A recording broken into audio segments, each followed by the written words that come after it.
என்னை மிகவும் சிந்திக்க வைத்தது. உங்கள் கருத்து சொல்லுங்கள். கவிஞர் மகுடேஸ்வரன். நான் அவர்களிடம் ஒரு கேள்வியை கேட்க விரும்புகிறேன். உங்களிடம் உள்ள, உங்கள் வீட்டில் உள்ள மிகவும் பழமையான ஒன்று எது? மிக மிக தொன்மையானது. பொருளா எடுத்துக்கிட்டா மேபி எங்க வீடு. ஒரு பீரோ, பழைய பீரோ. ஒரு சேர் 110 வருஷம் பழசு. என்னோட எள்ளு தாத்தா செஞ்சு உட்காந்தது.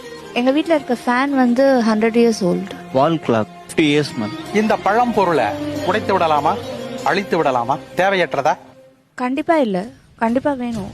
அது நம்ம நம்மளோட memories. நம் விருப்பப்படி ஏதாச்சும் ஒண்ணு மாற்றி திருகி இப்ப சப்போஸ் நான் ரிப்பேர் பண்ணா அது சரியாகும் அப்படின்னா I can do some modifications. அதுல கொஞ்சம் மாடிஃபிகேஷன்ஸ் பண்ணுவோம். உண்மையிலேயே உங்களிடம் உள்ள மிக தொன்மையான ஒன்று இன்றும் பயன்பாட்டில் உள்ளது, இன்றும் உங்களுக்கு பயன்படுவது நீங்க சொன்ன பொருள் தான் நினைக்கிறீங்களா?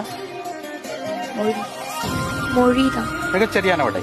எனில் அது எத்தனை ஆண்டுகள் பழையது? ரொம்ப பல்லாயிரம் ஆண்டுகள் பழையது.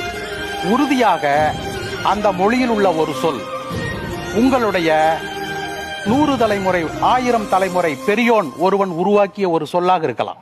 நீங்கள் பயன்படுத்தி கொண்டிருக்கிற ஒரு சொல் உங்கள் கொடி வழி தொடர்பில் ஒரு மூதாதை உருவாக்கிய சொல்லாக இருக்கலாம். எனில் உங்களிடம் உள்ள மிக தொன்மையானது, மிக பழமையானது, இன்றும் பயன்படுத்தி கொண்டிருப்பது உங்களுடைய மொழி.